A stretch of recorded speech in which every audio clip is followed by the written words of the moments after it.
belum tahu ni. Yasin, apa hal kucing kau berak kat rumah aku tu? Kucing aku berak kat rumah kau? Tu ada tai tu. Sejak bila pula kucing aku berak rumah kau? Kucing aku dah lama mati, kau pijak dulu. Aku yang pijak. Oh, itu tai siapa? Ya ke tu tai? Cuba kau cium. Cium? Ha. Apa kau ni? Apa hal kau lempar aku pula ni? Cium aku apa hal? Dan kau cium, aku cium. Agak-agak lah aku suruh kau cium tu tai ke tak? Lepas tu kau nak tuduh aku. Dia orang macam nak gaduh macam tu. Kucing aku. Sejak bila pula aku ada kucing kau dah? Dulu aku ada kucing, kau sepak telur dia sampai dia mandul. Kena, kau ni kau. Hei.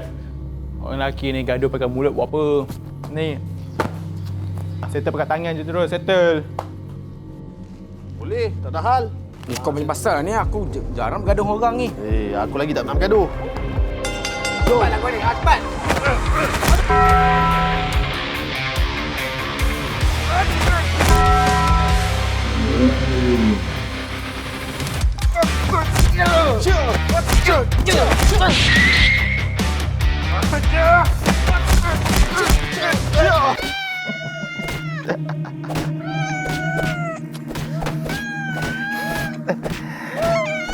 Ini macam baru betul kucing aku.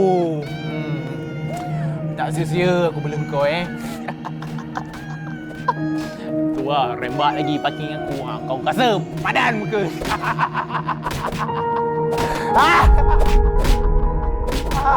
Kau dah pergi mana? Duduk.